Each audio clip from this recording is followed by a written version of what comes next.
former NFL head coach Jay Gruden had an interesting quote on the Clean Pocket podcast, and this is what he had to say on who should be the Steelers' starting quarterback. I'm going Justin Fields, and I'm not even blinking. I don't think the Steelers knew that he was going to be available, and they got him for a steal. Russell's had his day in the sun. He's been to a Super Bowl. His days are behind him. Now you add a guy that could throw as good or better than him and is a way better athlete that's sitting right behind him and who's 25 years old, obviously referencing Justin Fields. So he's going with Justin Fields as the starting quarterback, but I want to know, what's your reaction to Gruden's comments, and do you agree or disagree that Justin Fields should be the rightful starter of the Pittsburgh Steelers in 2024? I think the thought is that Russell Wilson will have to implode for Fields to get a chance to start. But he might do that. He might implode, and maybe not in preseason, and maybe not in the first few games, but later on in the season, maybe he will implode. That's possible. I mean, a lot of people think he's done. He's washed up. He's past his prime. He didn't have such a bad year last year, but we know a lot of the stats are kind of cooked up because he was playing it safe with a short passing game. So he can't run the way he used to. I mean, he's nowhere near the athlete that Fields is. And I think that the real dynamic here is Arthur Smith and his offense. I mean, Arthur Smith's offense is running. He wants to run the ball a lot. And maybe, I don't know, maybe he doesn't want to run the ball that much, but the quarterbacks he had with the Falcons, he really had not much choice. I mean, they couldn't throw the ball to hit a broadside of a barn. They were poor. So maybe he would like to throw the ball more. He just didn't have the talent to do it, so he had to adjust his offense. But if he is going to be run-oriented offense, then Fields is probably a better thrower, in terms of arm strength than Russell Wilson. He could probably throw a better deep ball. He's the better athlete, and he's 25 years old. Smith's offense is going to be run-heavy with limited passing, and the Falcons only threw 530 passes last year, 31 per game, which was actually more than the Steelers. I think they see Fields as maybe more dynamic. He has, in the running game, he has a 6.2 yards per carry. If you're in a situation where you're going to throw the ball 20 times a game, you're going to run some bootlegs, you're going to have the zone reads, you're going to have designed runs and quarterback running with a play action, a throw option on the running, then you're going to set that up with the throws up with a lot of play action because you're going to be run heavy. Then maybe Justin Fields deserves a look. So it'll be interesting to see. I'm going to stay on this hill. While I don't think that Russell Wilson is a good quarterback anymore, great quarterback anymore, and I'm sticking with my theory until proven otherwise, legitimate, tangible proof otherwise. I'll say this: he is on a very steep downward trend. His last year in Seattle wasn't that great. The first year in Denver was painful to watch. The second year in Denver, it looks great on paper, but in reality, it was like, it's kind of skewed there. He has the most checkdowns in the past 2 years out of any quarterback. The only quarterback who was double-digit in percentage of checkdowns is Russell Wilson. And then Justin Fields.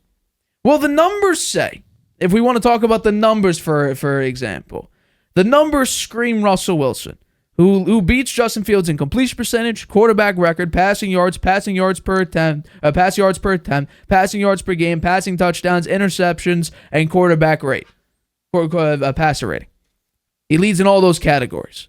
Now, Justin Fields wins handily in running the football. He has more rushing attempts, more rushing yards, more rush yards per attempt, more rushing touchdowns. But where it really gets bad is the self-inflicting wounds. Russell Wilson has nowhere near the same amount of self-inflicting wounds that Justin Fields has, because as everybody knows, and I've said this several times on the show, Justin Fields, since he entered the league, has the most fumbles in the NFL. The most. Then you want to know the number? 38 fumbles. He has 38 fumbles. Meanwhile, Russell Wilson in the past 3 years has nowhere near there. He's got a total, in the past 3 years, he has 22. So he has, 16 less? So these self-inflicting wounds hurt the team, and Justin Fields' credibility, his skill set, because we're taking a look at him. It's like, well, okay, he's averaging 166 passing yards a game. If you want to round it up, it's 166.9. So we'll go 167 passing yards a game. He has 40 touchdowns to 30 picks. He's 10-28. And even though Russell Wilson looked god-awful, worse than Justin Fields probably has ever looked, he still has a better record of 17-27. He has a better completion percentage, has more pass yards. If you want to add total yards, Russell Wilson still wins by a decent shot. So if people are into the total yards and total touchdowns, Russell Wilson still wins over the same time frame. And I'll also add on to this: if you want to go with the better quarterback, just look at the schedule. They're already dead last in odds to win the AFC North, but let's take a look at the schedule. It's incredibly hard. It's anywhere. I've seen there's different ranges depending on how you look at it. It's either the second hardest or the hardest in the NFL. So I think worst case scenario, the only games you win, week 2 at Broncos, week 4 at Colts, week 6 at Raiders, week 8 versus the Giants, week 10 at Commanders, and week 16 at Ravens, because the Steelers are 1-5 against the Ravens in the past couple years. You think they're going to beat them? So we're going to split. We're going to split the Ravens because the Steelers have gone 1-5 in the past 3 years. That's the worst case scenario. You go 6-11. The best and most likely scenario, and this is Vegas now. This isn't percentages of win probability. This is percentages. And I even give the Steelers the benefit of the doubt. If they were underdogs by 1 point or favorites, I gave them the win. They're 8-9. The only wins I add on top of that are week 3 versus the Chargers, who they're 1 point favorites against.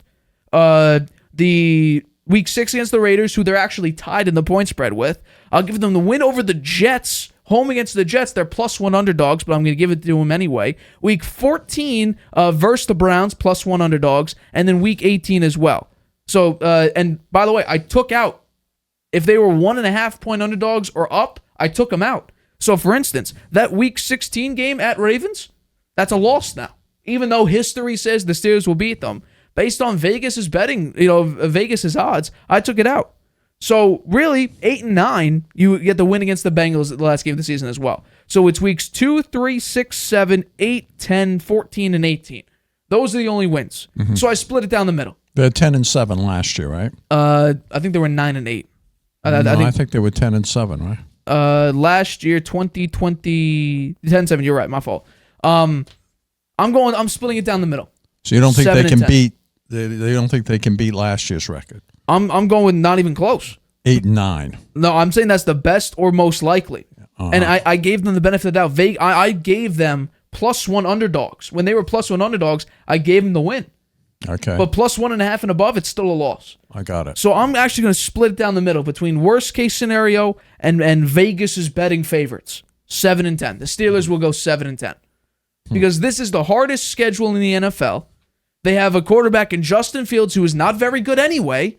Russell Wilson, who's on a downward trend. And I do think Arthur Smith is the best OC for either of these quarterbacks. I think he'll work perfectly fine with either of these quarterbacks. I just think they don't have the proper talent anymore. I think Justin Fields he's not that good of a quarterback. He had a lot of up potential. And obviously, as the Bears have historically always done with quarterbacks, drill them into the ground and make them not look that great.